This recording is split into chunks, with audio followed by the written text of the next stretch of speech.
Okay. Yeah.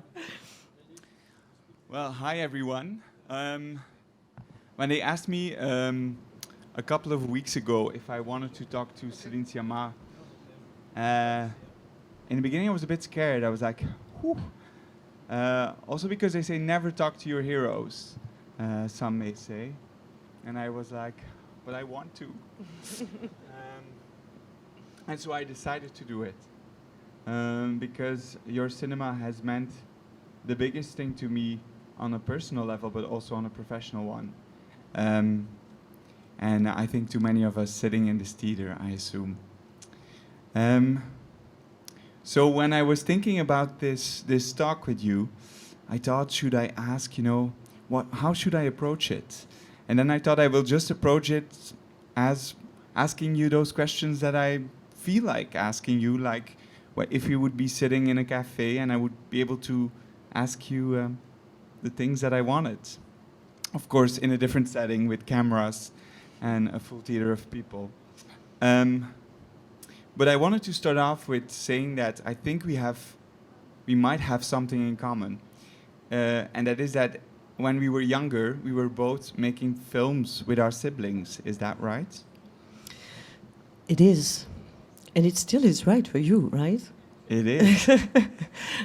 Which is a dream. Yeah, it's true that I started making films with my brothers and my sister when I was 8, 9, and I guess the games they're playing in the film that you just saw with this little investigator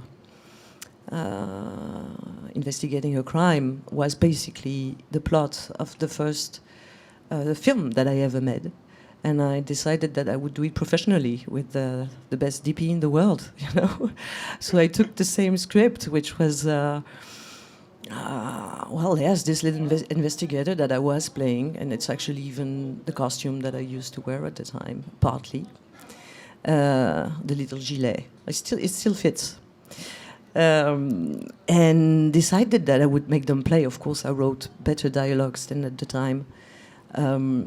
But it is basically, professionally, the first film I made professionally made. And this is how this whole film felt, I must say, like building a tree house with a professional wood guy. I'm gonna lack vocabulary at some point, but it's gonna make fun words. With a professional wood guy. Professional wood guy. That's great. Were you filming at that age already, or was it people around you who were filming? How did that look like, that scene of your childhood films? It was an HI8 camera, and it was standing on a feet. I mean, on a, how do you call that? A tripod. Yeah, and so no, there was no one behind the camera. I was like setting the frame, and then going to give my line, because I was also basically in every scene. So it was, and it was, of course, I edited it while shooting it, because I had no other way to edit it, so it would be very, very radical editing. Were you also performing in the films you were playing with your brother, or were you behind the camera all the time? It's quite confronting, because my mother recently, she digitalized those videos because they were on VHS at the moment. And I just hear my voice constantly over everyone, directing everyone. I think I was really the director from very early on. It also feels like a childish Chantal Ackerman somehow, because I'm following my mother everywhere in like her daily routine. So, and I continued acting also when I was younger, because sometimes I stepped in front of the camera. Is that an ambition that you had when you were young? Acting, was that also part of the ambition? Well, yes. I mean, I always said I want to make films, and so as I was a girl, I was like, I have to be an actress. I didn't see any other perspective. So I was looking at myself and I was like, do I have what it takes? Am I, I didn't, I was like, do I have like, even physically, so I was like, it's going to be hard. I'm not going to make films because I'm not young Catherine Deneuve, you know. That was my my idol, you know. So it was like a desire that wasn't the right. I was too ignorant to project myself in another position than actress. That is absolutely not, I think, my thing. But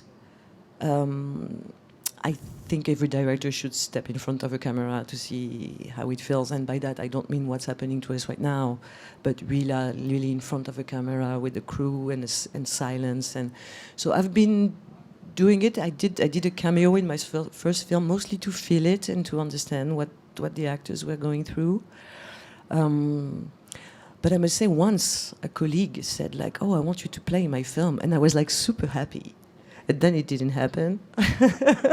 I didn't even go through the process of casting, but it felt good. So I was like, you know what?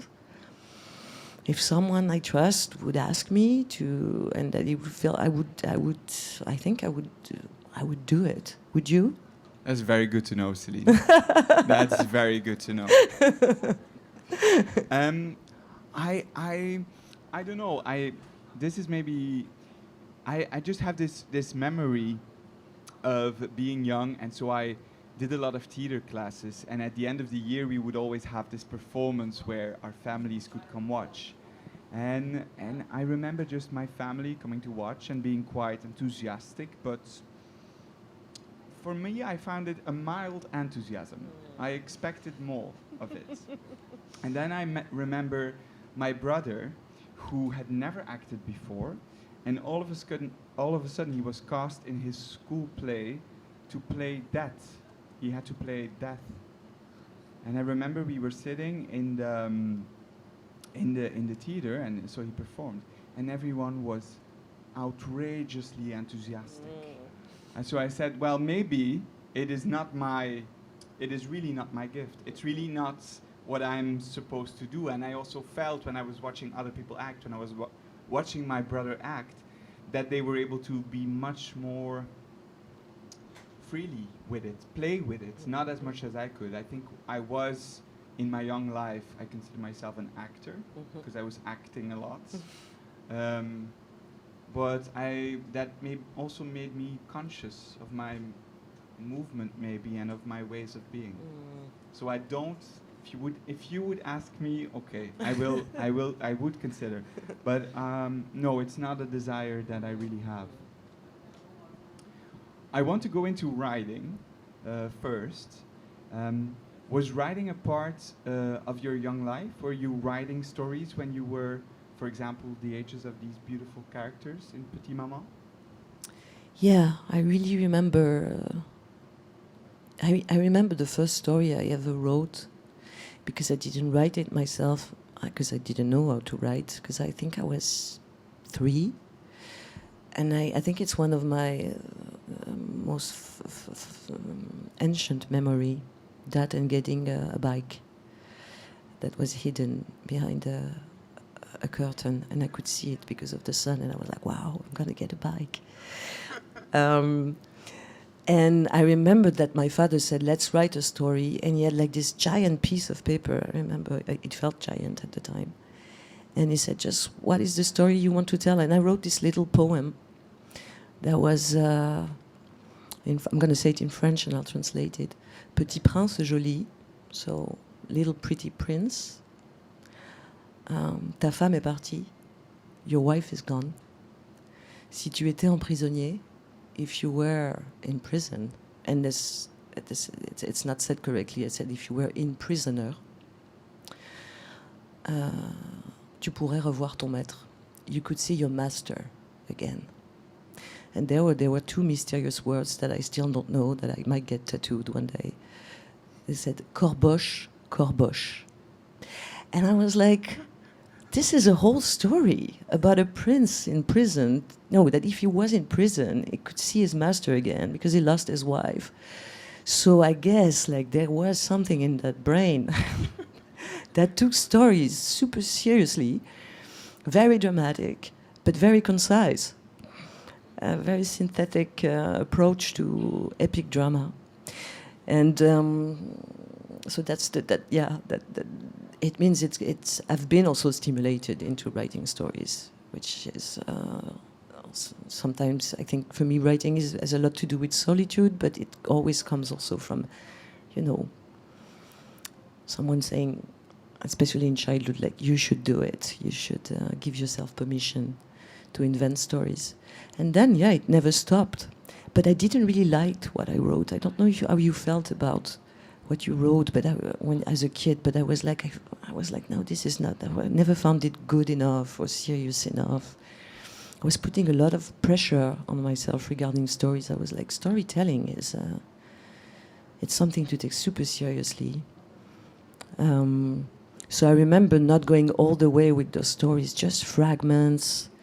And as a queer kid, obviously, I was writing a lot of bullshit that people could find, and I was hiding the actual stories. So I really remember writing on piece of papers love stories, or something that I felt dangerous and erotic for an 8-year-old, and just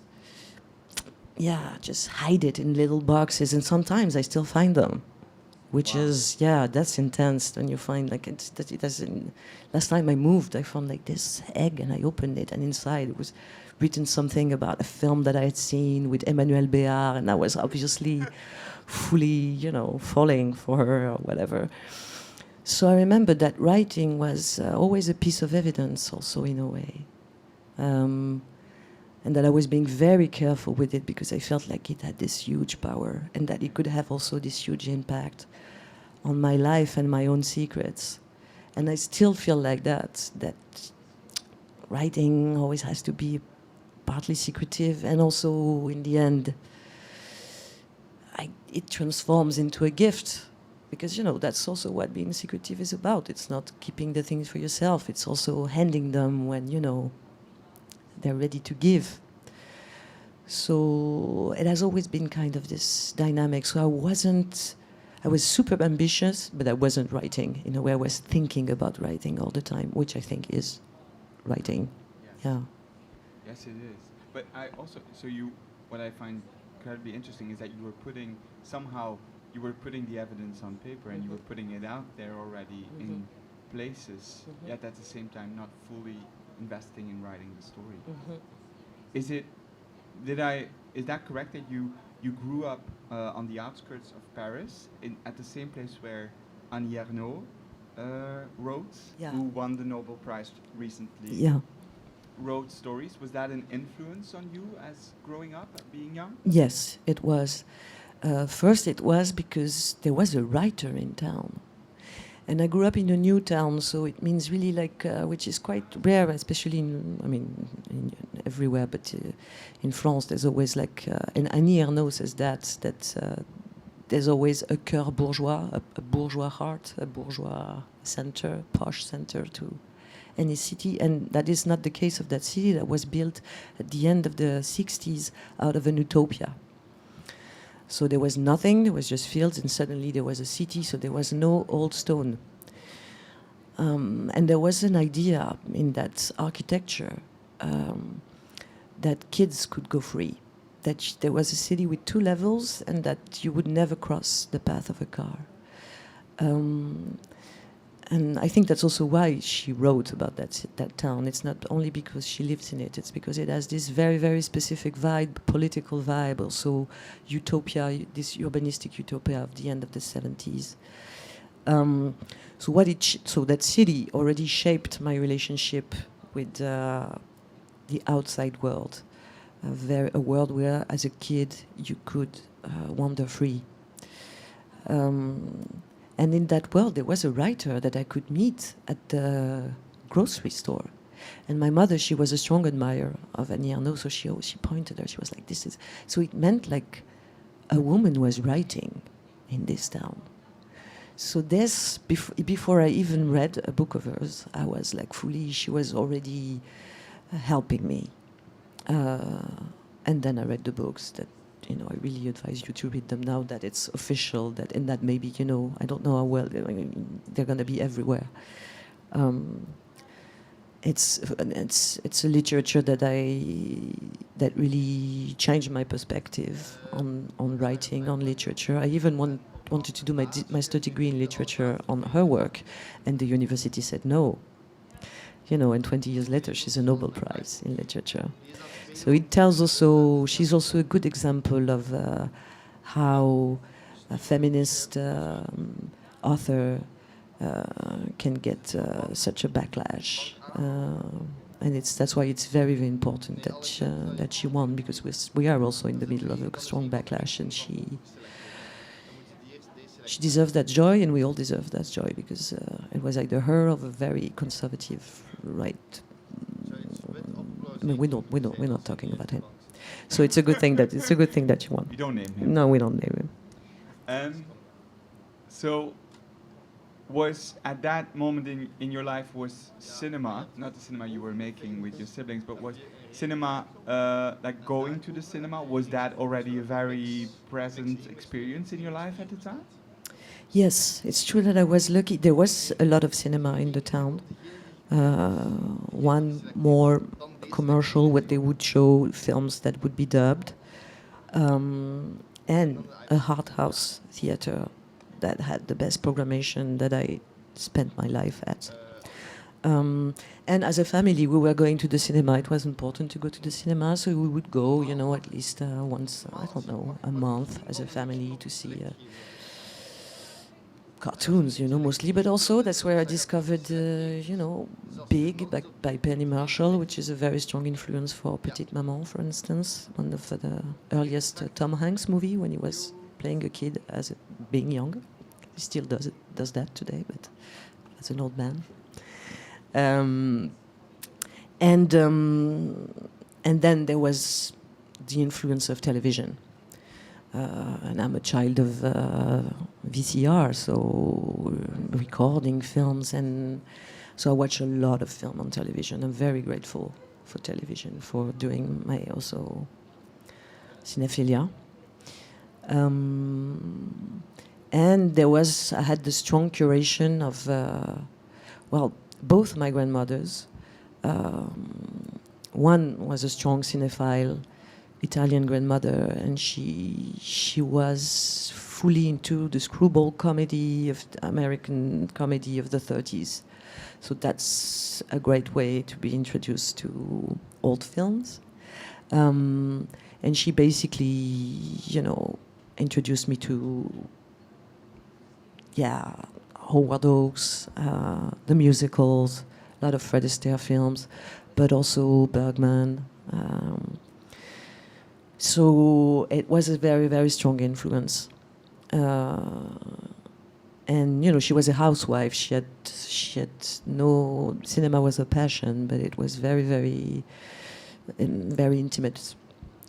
And then my other grandmother had no culture of cinema whatsoever, but she happened to be the great cousin of Jacques Demy. They grew up in the same countryside. She was like the sister of his mother.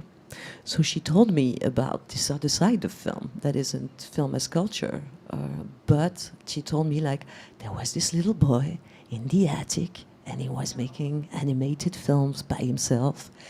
And so suddenly, it's always like that. I think when you're lucky enough to have, it's like with Adi Arnaud, you meet, there's a physical incarnation of the fact that it's possible, and that it's also kind of a kid thing to do film, which is something I can still believe, So I was really handed cinema as something important, and then decided that I would become obsessive about it, and mostly not obsessed with cinema as an art, but cinema as a place, I think, which I was obsessed with going to the cinema. To Titanic. To Titanic, exactly.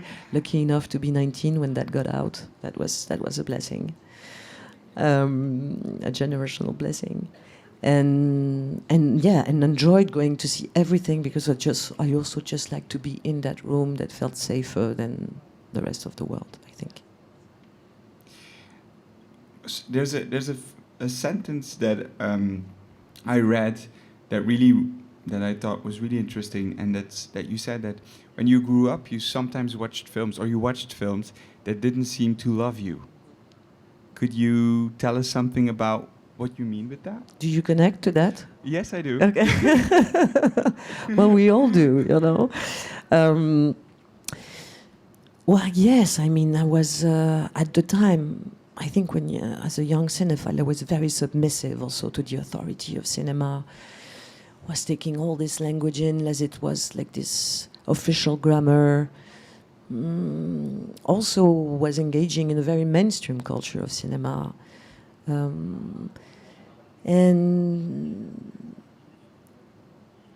I could never see myself on screen in a way. Didn't connect with the way women were portrayed as a lesbian. It was like I kept dying on screen when I was on screen. And you know this, and I loved films. Like I wasn't pissed off at it. And now I can, you know, I couldn't sit through the same thing. And you know, it's weird to look back on that. I don't know how you feel about that, but it's weird to look back on that state of, being dependent in a way from cinema, that you would love cinema so much that you would, like, it's a toxic relationship, you know, in a way. And when you start doing cinema, you know, you have to realize that, because otherwise you're just going to reproduce the same thing in a way. Because you want to belong to that language that you love so much, even though you love the language, but the way, you know, you might not love the sentence, of the meaning of the sentence that is said with that language. So there had to be a moment of crisis by doing films, and I think that's really, that creates the rupture between my three first film and then Portrait of a Lady on Fire and Petite, Maman. That is also the Weinstein Me Too moment happens at that moment. And so all the ideas, all the feminist ideas, all our archives, they're back, and suddenly you see cinema as both a friend and an enemy. Mm-hmm. And you feel the oppression, and then you have to, you have to look into this mess sometimes, and see, how am I going to speak that language? How are we going to speak that language? Do you feel that changed because you speak of those first three films, mm-hmm. and then the after? Do you feel there's really a moment for change for you there? Yeah, definitely. Because I felt like for the first three films, I was always kind to subvert some form of genre, to portray violence, to kind of, you know, put it in, show it as it is, but in the way I was also, you know, inflicting violence to my characters. So this whole groove between a common language you want to speak, your personal language, and also the language of another community in a way, because, you know, and how that has a past. So it's also a language that has a past. So it's also about knowing where you come from. You know, there's a whole alternative language of cinema that has been that wasn't transmitted to you, and that's why it's so hard to be a feminist in the movies. It's also like, okay, there's the contemporary look to it, but like all our archives, they are doomed. You know, no one knows that a French woman invented cinema. You know. Everybody knows about Charlie Chaplin. No one knows about Mabel Normand, you know, and she was a star of the Mute. She was Charlie Chaplin's mentor. She actually told him, stop playing the posh character. You should be a hobo. You know, good advice. She made the first feature that made 1 million tickets, called Ricky. You can see it on YouTube. It's like, so I'm also... You see the whole violence of the erasure of alternatives, either they are political, grammatical, aesthetical, emotional, you know. So it's a whole process of being excited about the future, and also, you know, looking back and trying to, you know, to heal also.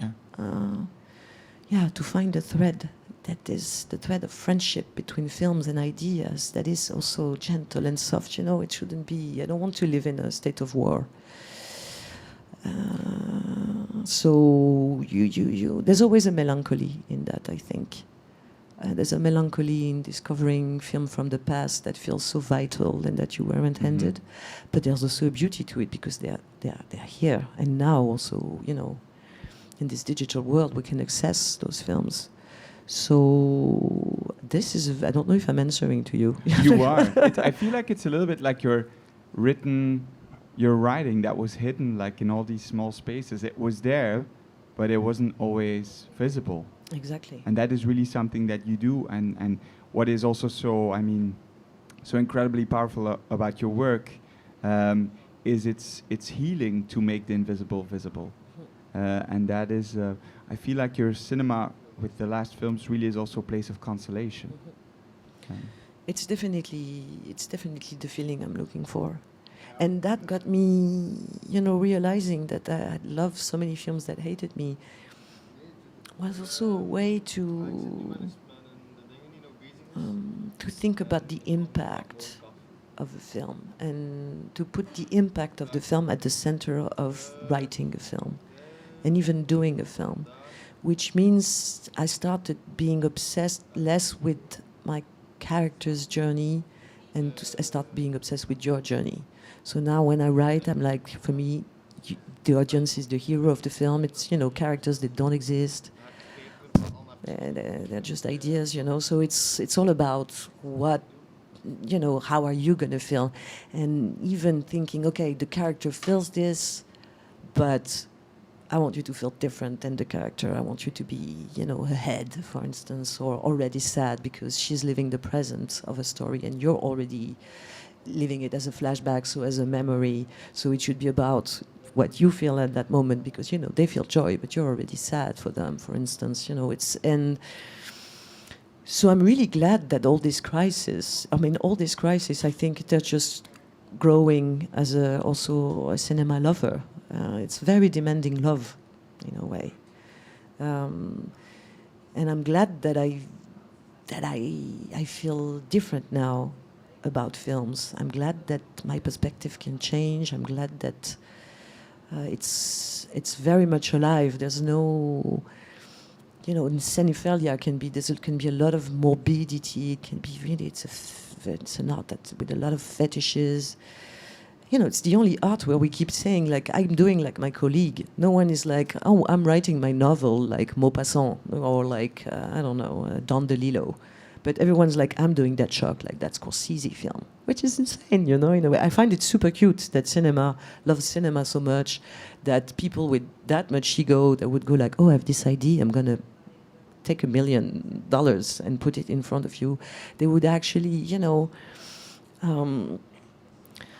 they would actually engage in admiration for other people's work. So, you know, that's the good side of it. But reproduction, also wanting to belong, also not having a lot of personal ideas, wanting to make films as a technical ride, you know, with this idea of a personal adrenaline in a way, or some kind of, you know, virtuose movements. This can be really, really boring also. So I'm glad that it's still a very active path and a very active dialogue with films. Do you feel like you I feel like you've made more films than I. Yeah, that's why. I feel like when I hear you and when I feel how you express it, and I feel like you're a bit further on the journey. And I find that very beautiful because I find it very helpful and very inspiring to hear you talk about, because also in film schools, for example, you learn that conflict is story. You know, you learn all these elements that have long time been cinema. And so I think that what you're talking about and how you're approaching it is actually letting go of all those tools that you received in the first place. And I think it's also about self-love, in a way, which I find incredibly inspiring. That's how I feel about it. I wanted to ask you, though, What do you remember? What was the first time that you did connect with a character on screen, that you did recognize yourself or felt loved? That's a good one. I think it didn't really click with any character. It clicked with the feeling that I was in the vision of somebody that I could trust. So it's more of feeling the director than connecting with a character. I fully remember the first time that I saw two women kissing and it was on screen. So this is a very, very clear impact of what cinema can do. What film was that? It was When Night is Falling by a woman named Patricia Rosemar. She's a Canadian filmmaker. It was a 1994 film. Two ladies, there's circus involved and theology. So you can see it's a strong conflict. Yes, we can feel that. Yeah. But I remember that I felt really good in Jacques Demy's film. That's the first time that I felt really good in Jacques Demy's films. And they are queer films, you know. But mostly because the language felt welcoming, because like suddenly I was like, oh, you can sing a whole film, you know, for instance. So for me, it always has to do with acknowledging cinema as a very bold and brave medium, in a way. That's always when I was like, oh, this is something I want to be part of. This is exciting. But I must say that, and you mentioned it before, but that yes, Titanic was kind of a moment where suddenly I felt everything was grooving, and it meant it was possible. It was possible to do a film that was respecting, you know, such a straight story. I mean, but I felt fully respected as a person going to the cinema, and also just as a young person wanting to fall in love. And you know, that's why I have really a lot of my love for cinema isn't really in. It's kind of everywhere. Like I fully I'm really interested in the mainstream films because, like, it's those films that kind of save your life at very early stages. What was the film that made you? We have Titanic is an incredibly important film for me for a different reason. I think it's a little bit the start of my of understanding the impact that a film could have, because my mom, and at the time she was divorcing from my father, and I remember an evening, and the babysitter had to watch us because she wanted to go to the cinema. She wanted to have a moment where she could live another reality. And so I remember seeing her come back from that film and just being completely, the impact that that film had on her. When she was talking about it, it was really a place where she had found something that she felt she had lost. And I was obsessed from that moment on. Every night before bed, like bed stories, I didn't want them anymore. I wanted scenes from Titanic. The car, the hand on the window, what is happening there? But also the drawing scene, which then eventually, when I saw the film, really is one of my, I think, favorite mainstream moments in cinema. And I also, when I was watching Portrait of Lady on Fire, of course, a little piece of a puzzle also clicked inside of me, because there is that sensuality that you find in that film, and that you define in that film. So is the sensuality in Titanic something that you think about or that you implement? Well, I guess the thing that was really striking in the scene you describe, and that is also in Portrait of a Lady on Fire, is this. It's this. It's the close-up on his eyes, and he's doing this. So this is fully a quote, you know. But it's a quote also of us, you know. It's the quote of what's looking at someone. And the fact that this scene is so important in the film tells a lot about the politics of the gays in the film. And I think he was really, really, really, really aware of what he was doing, James Cameron, also because, you know, he had a great wife. Good to mention her, yes. Catherine Bigelow, was that at that? Yeah, Catherine Bigelow. I mean, you know, when Strange Days is a story of a handicapped man that is going to walk through virtual reality, so I guess it's the pitch of Avatar, right? And it was made in 1998, I think.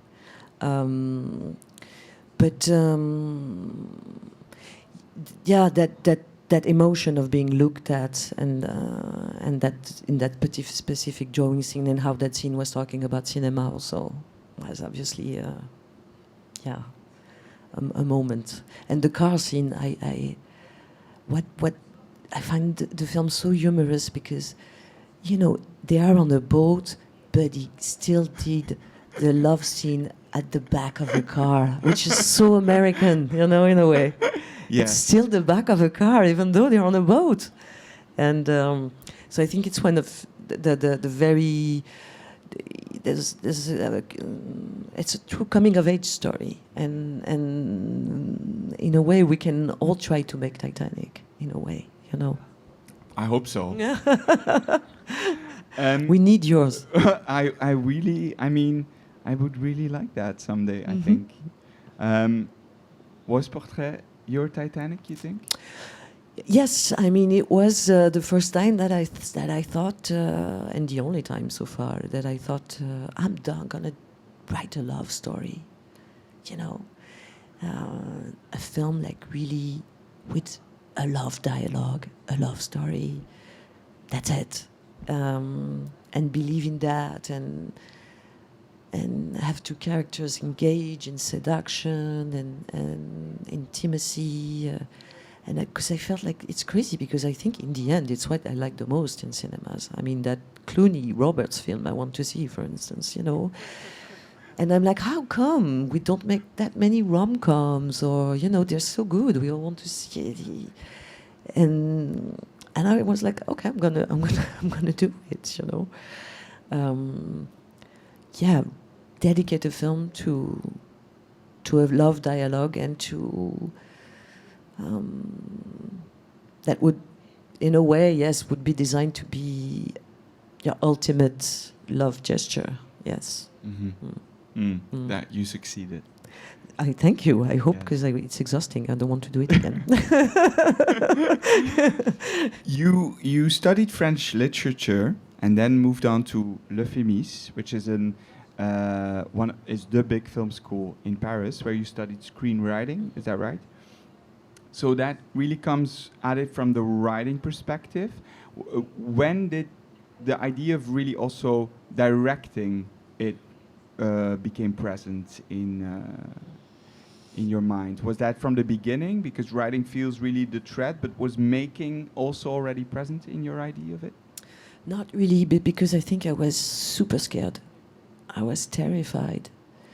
I knew that I wanted to make film forever, but I was like, I mean, first there was this actress thing, and then as I studied literature, I was like, oh, I could write. So it was all, and also I was like, I need a job. Like, director didn't feel like a job. I was like, I need to be able to, you know, to work for someone or work for TV, because I really want to make this. So it means, you know, it has to be. So I'm going to learn a craft, you know. And then at school, I wrote a short film that was basically Water Lilies, but as a short film. Mm-hmm. It was called Synchrone. And it was just the story of this girl who, just the beginning of the film, someone thinks they wants to be a synchronized swimmer, and when actually they are falling in love with the girl. And a producer wanted to do it at school, and they said no, because, you know, it's a school, and so it's very, very, you can't move from one place to another. If you're a director, you're a director. If you're a screenwriter, you're a screenwriter. It's this kind of very weird, that has nothing to do with reality, laboratory of hierarchy. So I decided that I wouldn't do it. I didn't rebel or anything. And my final assignment, so there was kind of, why not? But I was also very relieved that they said no, to be honest. Because I was scared. Really, I was scared. I was like, in film schools, everyone, was also so... Suddenly you're with people that are all into films. They have sometimes a very different culture than yours. It can be very impressive. And the directors in the school, they had been picked over like thousands of candidates. And so it was like... it was very French. But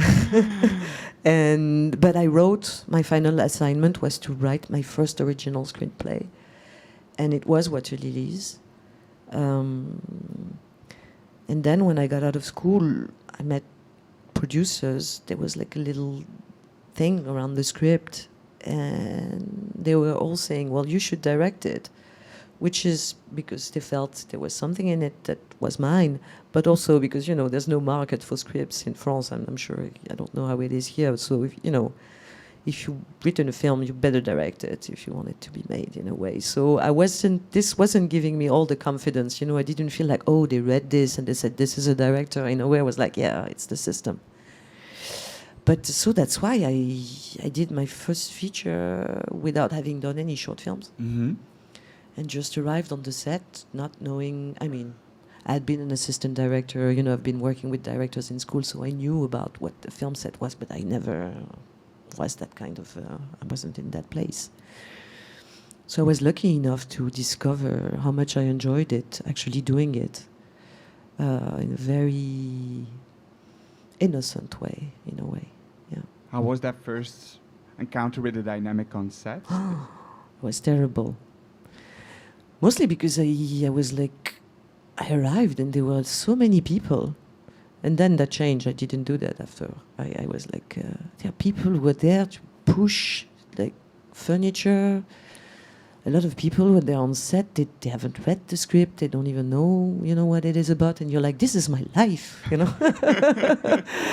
And I found, so it was a very classical way of doing it. And then that's why my second film I did, Tomboy, we were 14 people, so that it was...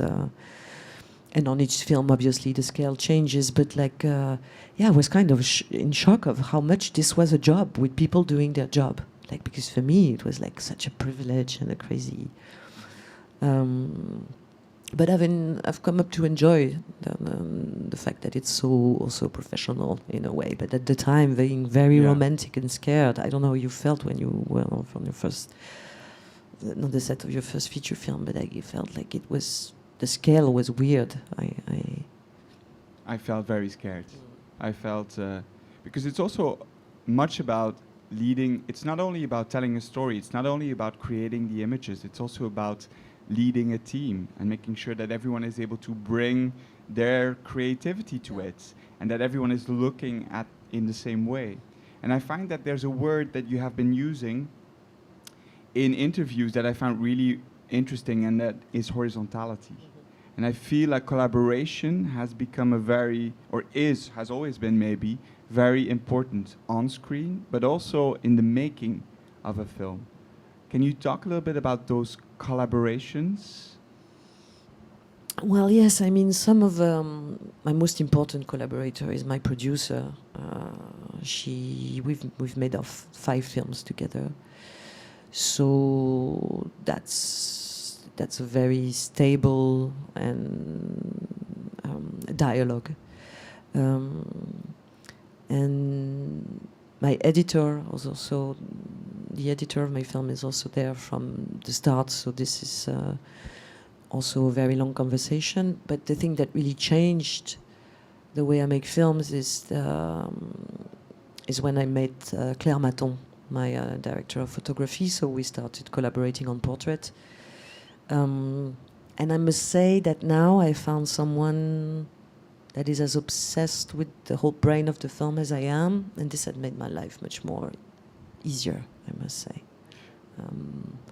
Do these people read the script and feedback on it in an early stage, or do you come when the script is already finished to them?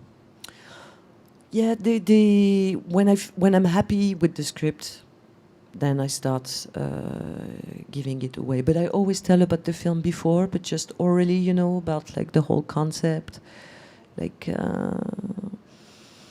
with my producer, I consider that you should write production also in a way. So before she reads the script, before I start writing the script, I pitch her the project to give her also.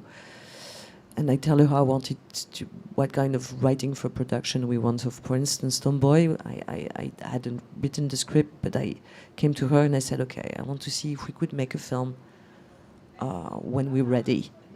I haven't written the script, but let's say I'm going to make 50 scenes and it's going to be, let's shoot it in 20 days. And I'm going to write it now, and so maybe if we can shoot it in 2 months. So you have to... That's not a lot of time for a producer. Exactly. So it's like, are you in, you know, because it's not a lot of time. So you have to have those conversations rather than coming with your thing like, it's done, and so now.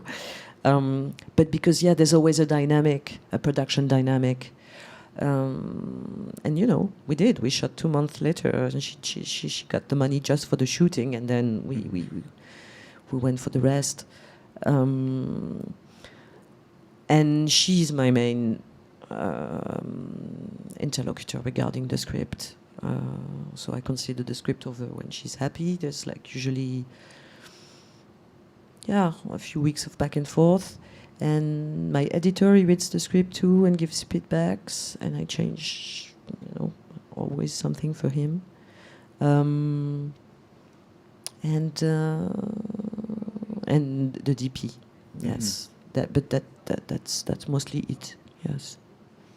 For the people who haven't seen it, there's an incredible lecture that you gave for BAFTA about writing. You can see it on YouTube.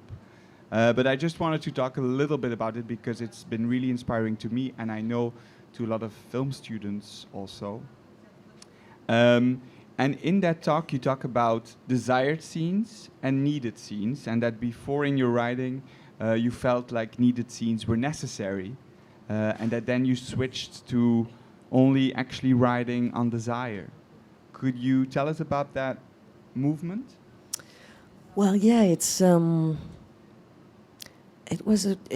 I was trying to answer this very mysterious question of where a film is born. You know, it's super hard to tell. The whole process is quite, you can really talk about, because it's an everyday process, and it's, you know, but how do you, this architecture suddenly, where's the spark, how do you build it? And I kind of looked at how I did it, and I thought, yeah, it always starts with very weird ideas that are not connected, and that can either be, yes, setting a character on fire, having an abortion scene, hearing Vivaldi in a theater, having them have a kind of the equivalent of an 18th century Netflix and chill scene, you know. So it's that. You have those desires, and then suddenly you craft a story around those first impulse. And that's when you have things that you really want. And so even sometimes you're going to make the film to make them belong, you know. But you have to take some steps between those very colorful scenes that you want, that you have a vision for. You know, you have to find a narrative. And so, yes, that's how I try to work. There's the desire scene, so sometimes not connected one with another. Sometimes some of them won't be in the film. Maybe there'll be in other films, like I've desired scenes that have never made it, you know. We're curious now. And then there's like the steps I need to go to that scene. So it's like, okay, I want an abortion scene. So, okay, someone has to be pregnant, you know. We have to know. And so those steps, suddenly, it's not just that I want to... It's not to rationalize the process. It's really that those scenes that are on the needed list, I need someone pregnant, I need someone... they must belong, they must changeless, they must go to they must be desired. So it means I will have to find an idea in every scene, even if it's a useful one, because, sometimes people have to go from one place to another. I have to find something that I really, really want to shoot. But this really came from experience also of, sometimes not caring about the frame or about as much as the rest. And, it's kind of there like, oh yeah, it's the day where we shoot when she knocks at the door. And I keep writing characters knocking on doors. I'm like... Once I did that, I was like, I'm going to get rid of all the doors in the film. Like, I can't stand it anymore. I can't be like, and then, ding dong. You need more hands on windows. Exactly. And so, yeah, to have a kick in every scene, something that you really want to do. And it's fun to write like that because it doesn't mean... Because sometimes it doesn't make you go deeper into what's needed from the scene. Obviously, because, you can write a scene about someone saying they're pregnant in a very, a lot of different ways. So finding something that you will really like about this, that maybe has nothing to do with the actual telling of the scene, but that's going to be something else, where it's shot, I don't know. Then you're sure that it belongs, and it kind of takes you elsewhere, and it builds this grammar where, in the end, also, I'm trying to be really radical with this. Like, if a scene is still there, like someone needs to pick up, I don't know, she needs to eat, or I don't know, I take it off. I take it off. I'm like, if I can't put it on this zone, I shouldn't do it. And it's also a way to kind of know, to also have like, it gives you a strong archaeology of writing, which I think is the most difficult thing, because writing for film, a script isn't literature. It's gonna end up in a trash. No one reads script once films are done. You don't even read it. You don't cherish it. It's like, it's just a way to communicate with different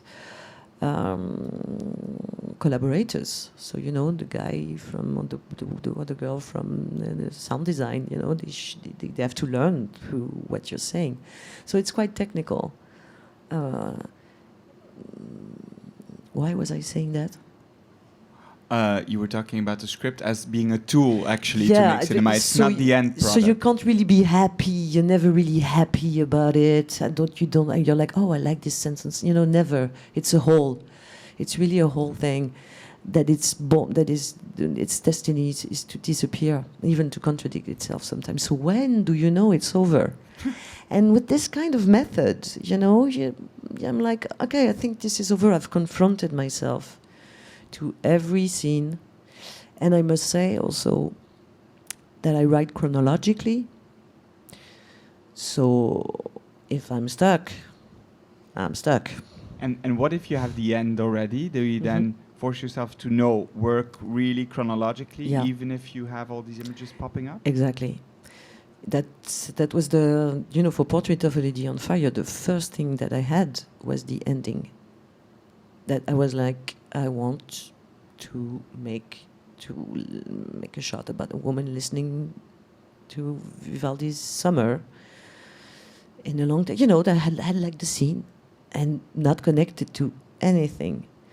And I gave up several times on the film. I wrote it and I couldn't write it, so I stopped. And I was like, no, it's not a good idea, this film. My God. What did that look like? A moment like that? Was that really a moment where you felt, I can't? Yeah, and I stopped for like a year. But this scene was like, man, I gotta do that scene. That scene is... So I basically wrote the whole film too. And that's why that scene, it doesn't even fit in the film, weirdly. The film has 3 endings, in a way. That we love. Yeah, thank you. But, so yes, it's also personal archaeology, because, it's not, a script is not good when it's, when is it good? It's good when it's the good posology, when it's the good thing you want to communicate in a way. So this method has been working for me, but you have to also rely a lot. So I don't know if it's good for everyone, I must say, but it's like there's also a lot of intuitions. I mean, it's really physical. You have to feel good. I think that's also what I learned from my 3 first films to then the 2 seconds, is that sometimes I didn't feel good on the set shooting a scene, mostly because it was conflictual or violent, or like it was, you know, engaging in some form of power, the dynamics that felt Of your own writing? So Yeah. you were confronted with the fact that your own writing was with a power play you didn't yeah, or that I didn't enjoy looking at this, but it felt like, oh, you're doing cinema, you know. Okay. This patriarchal language that you would, I don't know, that suddenly you're like, oh, there's a fake gun. You know, I never did a fake gun, but I think it's the same feeling, I think. You're like, oh, okay, you know. And there's a whole culture. And so you feel like, okay, I'm part of this, but it's patriarchal language. It felt like I didn't feel good. And so now I'm trying to only feel good. So Great. and it's also the same in writing. Like sometimes you'll be like, oh, this feels like a good scene because it implies a form of tension. It's working, you know. You find yourself kind of smart, you know. It's like, oh yeah. But then I'm like, oh, does it feel good? And I'm saying this as an advice to writers. Really, like it should feel good. And you should rely a lot on how you feel. I tend to do that. Like when I know something's good, it's because it's like it's there. Do you have a? This is really now. Do you have a day when you're writing? Do you have a daily routine? Do you like get up, go running, drink coffee? Is there like a routine of writing? Yeah, not athletic at all. I don't run also because I have a phobia of dog, so it's very complicated for me to run in the street, and even worse in nature because, you know, you can be chased. So that has conditioned my life a lot. A strong observer, because, you know, danger is everywhere. So I'm indoor person, and yeah, that's a routine, but it's less a routine of writing than, I must say, the routine, the lifestyle that writing can offer you. You know, it's you can craft your time as you want. So what I do is that I don't work in the morning. I wake up and I study. I mean, mostly I read the news. I spend like 2 or 3 hours looking at the news. I'm a lot on Twitter, and don't have social media. So I mean, I read it, but I don't participate. And yeah, I study generally. You know, I don't know. I read a little bit of a book or an essay. I tend to not, and then I work all afternoon, and then I go out when it's not a lockdown. So it's, but it's also to enjoy the opportunity of this life that you can, and also, you know, that we should do.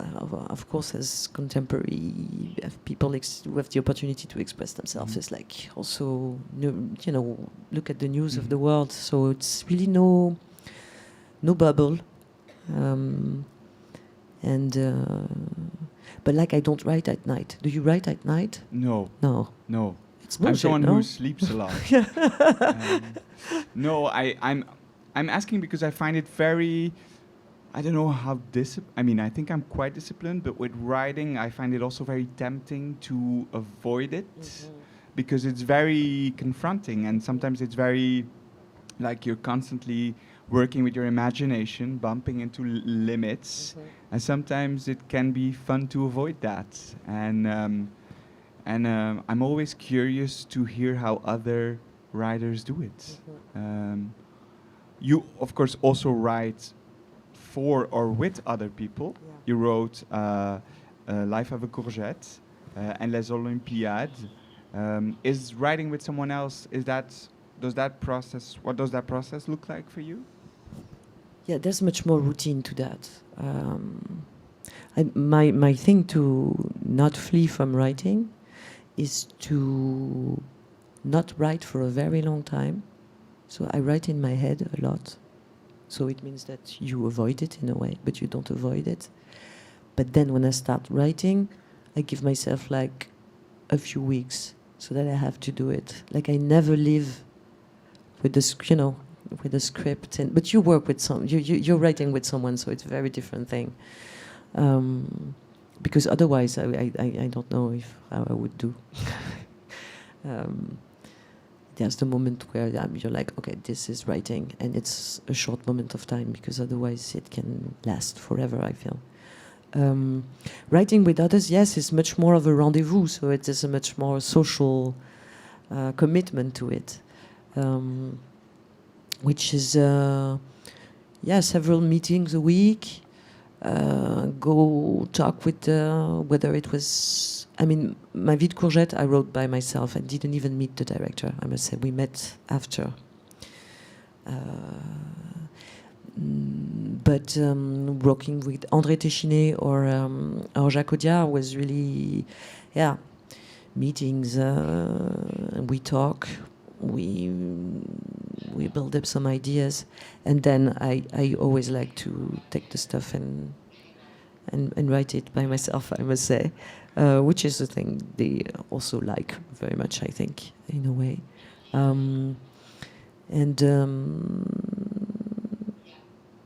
I love doing first draft. I enjoy that work very much. Do you like? Or are you much more into? I like when it's a puzzle and when you get to, like, I like the big lines. I like to think of the big themes of the images of the moments. Then when it really needs to become concrete and come on paper, and when all the details need to take place and it needs to make sense as like a script, I find I have a more complicated relationship with it. I love to puzzle, I think, so I love to play around with like parts, but then when I really have to do the fine work, it becomes more complicated. But let's switch to the making a little bit of the film. You talked about Claire Maton, incredible imagery. Do you make a découpage together? Is that very strict? And if there is one, is it also with inspiration images, paintings? What inspires it? Well, on Portrait of a Lady on Fire, we really worked around painting, obviously, but less to talk about the light. We don't really use images to talk about the light. Also because we mostly talk about paintings to look at how we were going to film somebody who actually paints and what would be the texture of painting. So we looked really, it's really about the material. It's not really about the atmosphere. For Petite Maman, I only told Claire Maton that I wanted a lot of stains of light and a lot of shadows, very dramatic shadows that would enter the house. And so, as it was studio, it had to be in a way kind of like that. So that was like the only, I don't know, the only concept that I had regarding the light. And then, as I do the costume design myself, then our conversation, and I do it very early on. So, for instance, I did the costume of Petite Maman as kind of in sync with writing the film, which is really a way to engage in very materialistic discussion around the colors that I want and the fabrics and the whole nuancier of the film and the whole color grading of the film. But we don't talk about films. I'm not much into mood boards. It's true that it's It's not how I unfold it. And then it also, and it's always about the structure of time, even when you talk about the visuals. For instance, on Petite, Maman, our biggest decision was, since it's a time-traveling film, but in a timeless film without a time-traveling machine, so it means that the film is the time-traveling machine. So mostly the light would structure time. Mm-hmm. And the light would allow us to create a common time and space, because that's how we solved the riddle. It was like, okay, it's not going to be about visiting two times in spaces. It's going to be about creating a common time and space for character, which is the definition of any film in a way, you know. Mm-hmm. But as this one was playful, it was obvious. And so we really decided to went with a strong continuity of the lighting that would really, that the day would pass. And so we talk a lot about what hour of the day. So it's really, really like a very, a decision that has to do with the whole pace of the film and its all architecture. And then I must say, I trust her. I love to enter a room that is lit. And I must say, it very barely happened. Maybe it didn't even happen. Yes, sometimes there was something that was like, oh no, it's not exactly that. But otherwise, I'm like fully. I'm always very, very happy that's what I find the most moving about making films, is the contribution of other artists, how they make you feel. That's why music is great in films, because like it's the official. Another artist is doing a poem about your film within the film. And I see it like that. I see also the DP as really like interpreting, giving body to this idea that you've all been prepping, because, you know, cinema isn't that we're all about the shooting, but it's really, really a job of preparation. There's as much weeks of preparation on a film than there is as shooting. Because it means that you're going to have to solve every problem before, because you're going to have new problem on the set that you're going to have to solve. So, yeah. Do you also talk with her about the way of looking? Because the gaze is so important in your work, and the way of looking, of course, is translated also through the camera, where the camera is and how the camera is looking at the characters. Mm-hmm. Is that present in your conversation with her? Not really. We engage in the global politics of the film, of course, but I must say this gaze thing really, especially for Portrait, which was our first collaboration, so this whole gaze thing really happened on the set. I must say that this weird thing happened that you couldn't anticipate that Claire would look at me talking to Adele, that Noémie would look at me, and then we would shoot Noémie doing, you know, doing the gaze that she saw from the director, and then the DP watching that during rehearsal, then giving, you know, it was an amazing circulation, and it was engraved in the politics of the film, obviously, but it still was a surprise. It still was a surprise, and a very sensual experience also, that you can't really. I didn't premeditate that at all. I feel like that's the horizontality also that you speak of, really being on the same level, not having this verticality in that a set sometimes can be, right? Yes, exactly. And it's true that this idea, but that's the beauty of those concepts. That's why it's so hard to be theoretical in a way, because it feels like this formula that you found. But this whole truth about films, they end up, because we talk about it, but the process of this whole horizontality thing, for instance, Portrait of a Lady on Fire looks like a manifesto, in a way. But for instance, I didn't pronounce the word horizontality or equality before casting Noémie Merlan, because I was in the process of casting. It's my biggest casting because when I cast kids, I see very few of them. Like sometimes just Tomboy was one. I mean, they were also the only one I saw. So because I find casting kids ethically intense. Casting is ethically intense globally.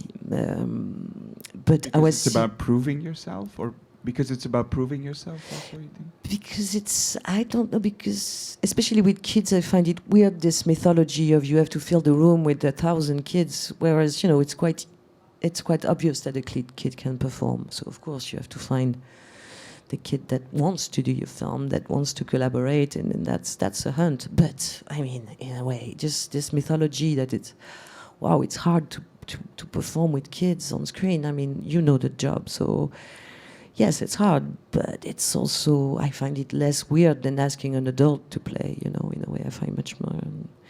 So casting adults for me was much more of a journey that took some time, and that you would. And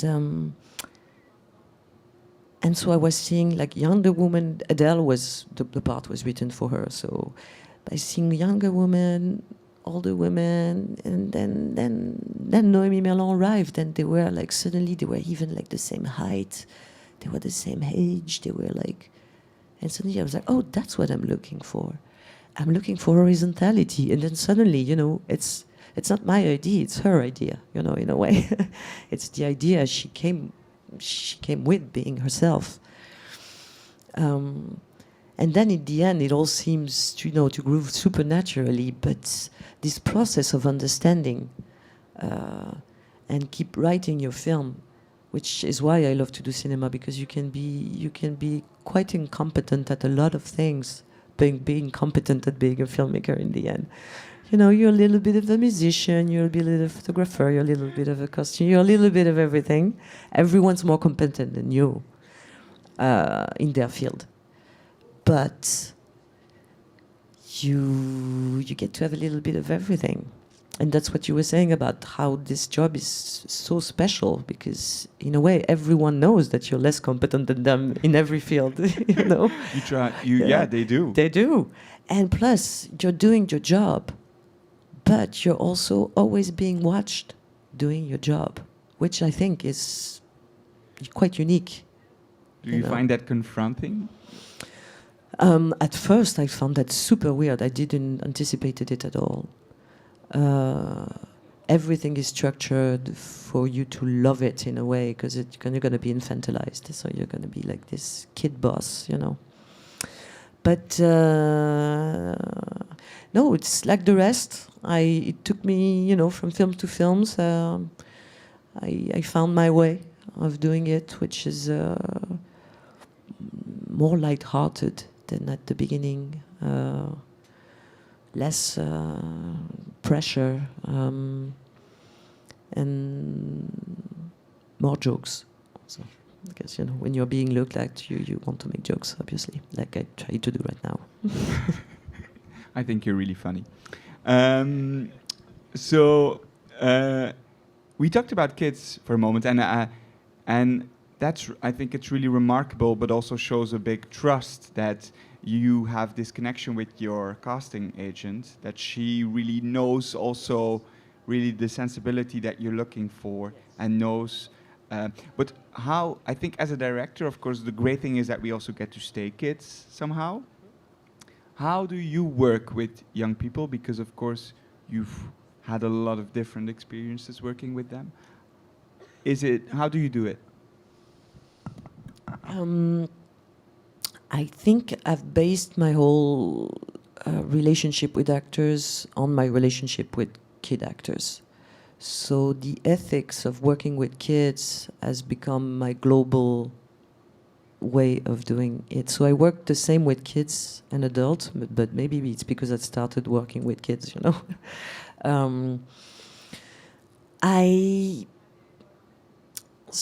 the way I don't rehearse with them. I fully give my trust that this is going to be fine. You're just going to have to learn a little bit of cinema, that for the first 24 hours, you know, to work in a tracking shot, to not look at the camera, even to walk. Because it's crazy how you forget how to walk once you're in front of the camera. I could pick any of you that is not an actor and ask them to work in front of the camera. And it's like suddenly you have this kid that has been so alive and stuff like that, and then you say action and they go like that. It's super scary. But you learn that quite fast. So I work with them in a way that I share the film with them. I share all my ideas with them. I'm not looking. I do découpage. So previously in prep, and I do it every night before the shooting. So every morning I arrive on the set either with a confirmation that we're doing what we thought we were doing, or that we're doing not what we were expected to do. And as the day passes, obviously that's where, you know, things start to change, because suddenly the language you create with the actors, it's starting to be more accurate, and you know, you understand their proposition. So suddenly the rhythm of the film is there, and so yeah, it's like first it's quite set, and then it evolves, and then it becomes even more easy to speak the language. I talk to them all the time, like you did with your sibling, trying to. There's no impro. All the lines, they're written, so that's safe for them. They don't have to think about anything else than deliver, you know, be there for their character and what they have to do.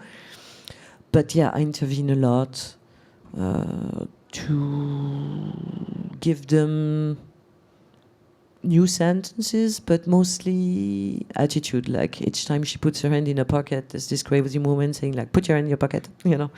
So. And that's kind of how also I do casting. But the casting process for me, for Petite Maman, for instance, well, I just saw the two of them walking and I was like, that's it, casting's done. But then I just film them. I don't make them do scenes. I film them and I talk to them just to see, like, say, like, yeah, look through the window, you know, just to see if this is going well. And if... So that's mostly, then we read the script. Then I offer them the part. Then we read the script.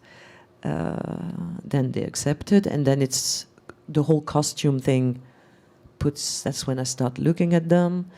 As I'm the costume person, I'm also, you know, we look at stuff together. I see if they like how they look, you know, so that they feel they're in, you know, hands of someone who wants them to feel good. And then we only talk about cinema on each scene. For instance, I never talk about their emotions. So it's not about you feel that, or you. It's always about, once more, how you feel. So we talk a lot about you. It's like, okay, you're going back to that house. You don't know if it's still there, if your father is still there. So this is like a horror film. You're in the kitchen with this kid. Maybe she's your mother. You don't know. You're going to the room as in a spy film. And sometimes it's higher level of ideas of cinema, you know. So they're always protected by the film. And that they also can give a lot to the film. And what amazes me, and what I find the thing that is to find the most beautiful with actors in general, but with kids is spectacular. It's like when suddenly, because I tend to be obsessed with rhythm, obviously, and so I can really help them also saying like, okay, you count to 3 until you say that line, or you take 12 steps to go to the room. But at some point, I remember very well the scene. There's a scene in the film where she wakes up in her grandmother's bed. And then she wakes up and she goes to her own room, and there's her father, and she puts the blanket over him. So it's a long take and with a tracking shot. And you have to wake up. It's super hard to wake up in a film. I mean, And for the first time, I didn't tell her about any pace. I didn't go like, okay, take like 10 seconds or... I said, you wake up, it's hard to do, do you feel it? And she was like, I got this. I was like, whoa. And the first take, I think, is in the film. She just woke up in the groove of the film. It was like perfect. And I was like, that's it. And that's also, so it's about creating rituals so that suddenly then they're going to be free with that rhythm, but because those kids, they're super athletic, they keep running, they never walk, they have very high-pitched voice, both of them. So to lower the rhythm and the voice and to look at them in all that seriousness, and also that they would show something that they never show in a way. That's quite spectacular to see that. And you see that they understand cinema. And the fact that the set was all designed by us was also very, very helpful because, well, it's like a game because it's this fake house where you're going to play, but also you design the corridor for the perfect rhythm for your tracking shot for a kid to go from one place to another. So it's regarding architectural design, interior design, it's shitty. You wouldn't want to live in that place. But regarding the rhythm of cinema, it's amazing. So this high level of intervention also regarding the set and the actual, I think is, and to make them a part of that and to make them very aware that the performance also depends of the length of a corridor and the pace of the machinery guy is it's work. I tend to keep it really, really like work. It's also really a choreography when I hear you speak about it, right? Exactly. We always talk about groove. That's our, and sometimes you will not even talk. We will go like very, jazzy way. But yes, it's a choreography, and as you well know, and that's what's hard is that you're the only one with the rhythm of the whole ballet. Mm-hmm. So you're kind of the only one who can say, that's it, we have it, or not. Mm-hmm. And I find that's the hardest thing to deal with. Mm-hmm. It's this permanent dynamic tension between local and global, and that's what your brain does all day, going from there to there, and you finish a scene and you're like going back there, and then you go there, and it's a focus. And working with kids, I try to do that with them all the time. Mm-hmm. That always, so that they are intellectually involved in the film and that there's no hidden agenda whatsoever. And of course, when you're dealing with strong emotional subject, as you very well know, you must, in a way, yeah. Definitely. You must tell the truth also. I'm sure you have to, yeah. And kids are also incredibly intelligent and in touch with their emotions, and so I think it's about honesty and authenticity and speaking of it. But do you find it hard working with kids? No, you do it. Did you find it? I mean, it's for me. I think it's about, like you say. I think it's about talking openly about the themes of the film. I think our casting process for Close, because we knew we had to find 2 13-year-old boys. I think what we did, and I was quite happy with that, is that the summer, the year before we shot the film, we organized days. And so we invited groups of boys, like for example 15, to come for a full day. And I had a good friend of mine who does theater for kids, and he's also a child psychologist. So it's like an ideal combination of, jobs. And during that day, he would play with them, do small exercises like theater play, role play. And so in a way, those casting days, because of that, also became something for them, I guess, which I found was important. But also really helpful for me because I was able to see them in a group. And I think there's so much you can tell of someone by observing them in a group. And Aiden and Gustav, who played the leads, I think from the very beginning, they really gravitated towards each other. They were like, you're gonna do this, and I'll do that, and then you do this. And so, of course, there were many, many talented kids, because kids, like you say, are actors. If they don't freeze by walking in front of a camera. But we saw more than their talent. We also saw the possibility of a collaboration, a friendship. And I think that for us was essential. And that also, in a sense, made it much easier because they didn't only started to trust me, but also each other, and the fact that they would do that together. And that was, I think, then afterwards, I think we talked a lot about the scripts. And I think themes of friendship and masculinity, or the pressures of masculinity, are at the center of their lives. They are young men growing up, going through friendships. And so we talked very openly about that. I think Angelo and I also really write, because I wanted to be a dancer before I wanted to be a filmmaker. And my first love was dance. My mom drove me to R&B classes, to hip hop, to ballet. And so I was dancing a lot as a kid. And that was actually my form of expression. I wanted to dance.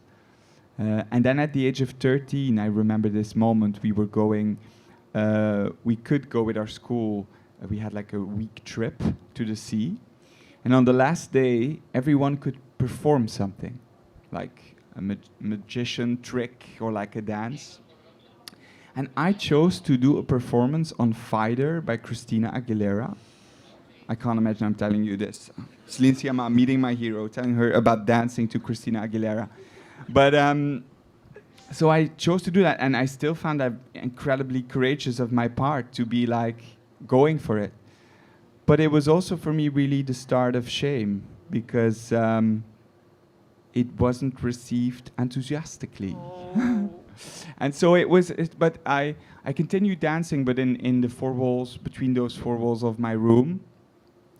And I put my focus on cinema, on another art form. So cinema was actually my plan B, if you look at it like that. But staying close to dancers and to choreographers has always been something that I really loved. When I was in film school, I tried to stay close to choreographers. I always did my internships with them. And so when we write, I think now when people read the script, they're like, this is not a script, this is a choreography. It's really, because we don't put a lot of meaning in dialogue, I nearly always strip every line of dialogue. But I think that weight was also really nice for them, for these young men, because they read the movement, but at the same time there was a lot of space. There was a lot of space in it to have a sort of input. I remember there was this scene, Leo talks to Remy in the bed when Remy feels like his head doesn't stop, he can't stop thinking. And it was a story, and I had written a version of it. Me thinking, being a 13-year-old, I had written it, but I wasn't also very happy with it. And so I said, Aiden, if you would tell a story to Gustav, what would you say? And he's like, I'm going to talk about the duck. I want to talk about the duck, and he did. And so that's the beauty, I think, of working also with, adult actors do that as well. They surprise you constantly. But I think that was the beauty. Of course, sometimes because you treat themes that are darker, and you do have to talk about those things, and that are, let's say, more challenging moments. But I find there's great beauty in allowing kids this also to express themselves within the frame of something you wrote. And for me, they became co-authors because of that. We were standing in the dark there, listening to this beautiful song at the end of Petite, Maman, Para 1. And I was thinking, all of your films have such a distinct, different tonality in music to it. How do you work with music, composers, on your projects? So I've been working with the same composer, Parawan, Jean-Baptiste Delaubier, on my 5 films, even though when there's no music, he's involved. He's a director. We met at film school, and I was the screenwriter. Still, I'm the screenwriter of his films. So it's a cool thing because he's a composer, but he's a director. So, and we share a very passionate relationship to what we call childhood music, which isn't music for kids, but is music with a feeling of childhood that can, you know, we're looking for those very melancholic harmonies that could be credits to a cartoon of our childhood. That was exactly the brief for that song. It was like, I want the ending credits of a fake cartoon from our childhood. And so, yeah, we have this relationship through cinema first, which I think is something I cherish a lot. And on each film, there was a new.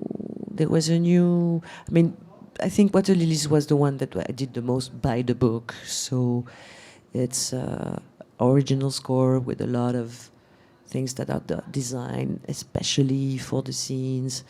I really enjoy doing that. And in a way, it's the only time that I actually did so far. Tomboy was no music at all because I was like, I don't know what music this could be. It felt like the film was such a pirate film. It's super fast. Suddenly, the whole production of music would seem a little bit, I don't know, too contagious. But he had made me listen. That's the good thing. He's my best friend, so he makes me listen to the music that will never get out all the time. So I steal from him in a way, you know. He's like, oh, I made this very happy song, which is like maybe the first time. He was like, maybe the first time I made a happy tune. And I listened to it and I was like, oh, I'm going to put it in the film. So that's the Tomboy song. It's just a song that I loved from him and then put it in the film. On Girlhood, there was this whole more reflection, also reflection around the machines, because Water Lilies was made with Moogs, with really all this machine from the 70s, whereas Girlhood, we wanted to have more contemporary machines, scenes, and I wanted to work around a theme that would grow. So this was a whole other work, you know. Also wanted to have a song for the first time in the film, to see what it felt like to work with a hit song, you know.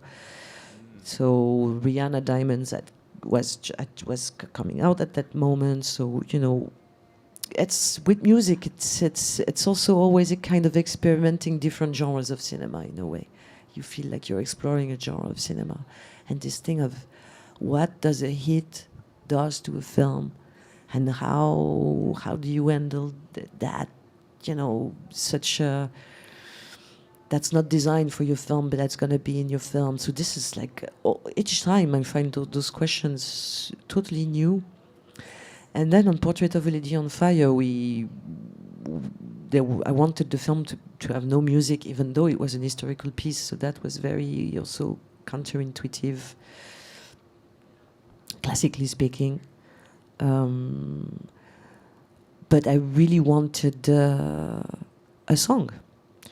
And I think that's the common point now from all the films, is that at some point there is a song, there is a moment where music is remembering is is kind of exploding, and maybe you missed it, maybe you didn't realize you missed it, but it's always a commentary on music, of the power of music in cinema, in a way. And I now see that I tend to create, with Petite Maman, it was kind of like that, some form of desire for music within the film, so that when it arrives, you're both happy because something's happening in the film, but also because you are fully aware of that power and you can give in. And it's also a way, because, sound in films, they are about how am I going to make you listen. So I put a lot of silence in my films so that it creates a special way to listen to the film. Also because you hear yourself, you hear the person next to you. And so at some point there's to be a moment of release. Also where you can cry and nobody hears you. So this is designed like that. That's why I put always sound on the credits, thinking, like, hoping you're destroyed. Did Rihanna see Girlhood? I guess, I don't know. I never Okay. exchanged. I only talk with our management. Okay. But who knows? I have one last question for you. Is there, in a way, what is the best advice that you feel like you've gotten over these years? I think, don't know if it's the best, but I remember it freed me. It was an advice that Pascal Ferrand was a French French director. She won the Camera d'Or 20 years before you. She told me, we should all do what's easy for us. Because, there's this thing in film, as, for instance, when you love cinema, you love, we've been talking about Titanic and we could have been talking about Tarkovsky. That's the beauty of cinema, is that you can love, like, such a wide range of things, like music, like Aguilera and Beethoven, And sometimes maybe you're not capable. Maybe you can be good at making films, but maybe you're not going to be good at making the films you like, in a way, Like, it's hard to project. Like, I'm super surprised by the film I do. I thought I would, I was recruited in school to do comedy, for instance. So I was sure I was going to make comedy. Maybe it will happen. I'm not saying no to this yet. And I'm trying to put more and more comedy in films. Water Lilies was filled with comedy, and we cut all the scenes because it's like it didn't work out. It was like weird. But Pascal Ferrand, she told me, you should do what's easy for you. And it seems like a non-advice, because it seems like you're giving up, on some form of competition with yourself or with a form of ambition. But I found it a great advice, because it's not about, and it's not even about the films, it's mostly about the solutions you're gonna find. They should be easy for you, in a way. And there's an easy way. There's always an easy way. And it doesn't mean you're fleeing from difficulty or that you're a coward or that you're not ambitious. Maybe easy is good. Maybe easy is fluid. Maybe easy is just you knowing what you do. And so that's a very low-key advice, but I don't know. It helped me breathe better at the time, and I think about it often when I'm stuck. It's just knowing yourself and knowing what's the best. How can you solve this? And yeah, this feeling of things that are easy for you, I think, is not an advice you get a lot. It's not. It's not. Thanks to her. Yeah. Well, thank you, Céline Sciamma. Thank you for this talk. I feel incredibly honored and lucky that I got to talk with you about Annie Ernaux and Christina Aguilera. Like I told you, I think the power of your cinema means a lot to me, to many people. I think your cinema is more than films, it's also a movement. It's showing us another way of looking that I find very inspiring. And really showing us the way. Really showing us the way. And that is, I think, really beautiful. And this is, of course, not the only reason why we're here tonight, because we also really wanted to give you this award, the Joseph Plateau Award, that I think now is going to be handed to you by someone. And I just, we wanted to give you that for the cinema that you make, for also the way you talk about the cinema that you make. And I'm sure that I speak for many when I say that you truly are an inspiration. Thank you very much, Lukas.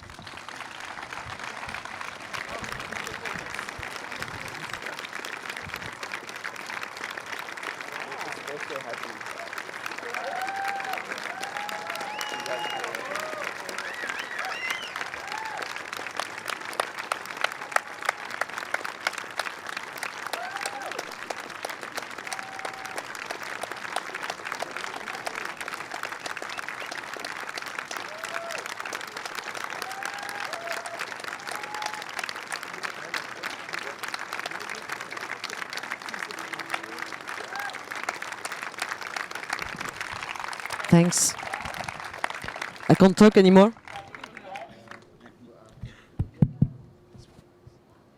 Thank you.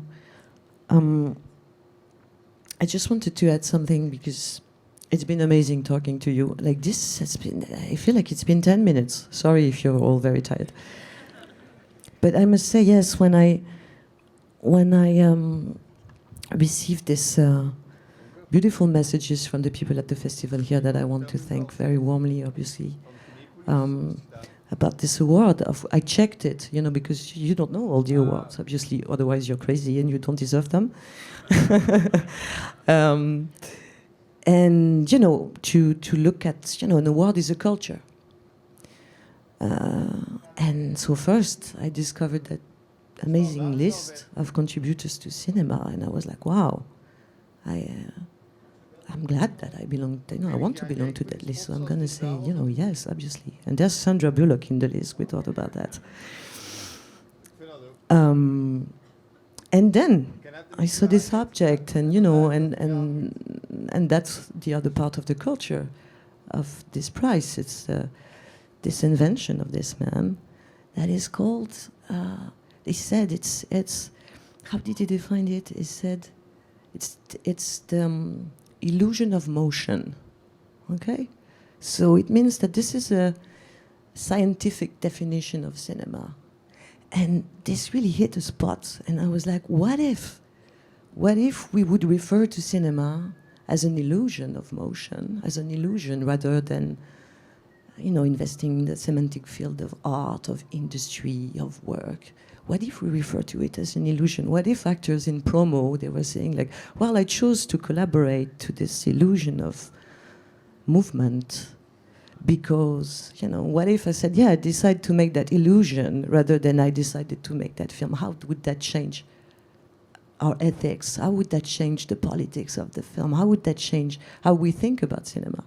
And as we are going through this crisis, as cinema is basically, everyone saying, dying, I was like, oh, I'm glad that this object is going to remember, is going to make me remind that, I'm working around illusion.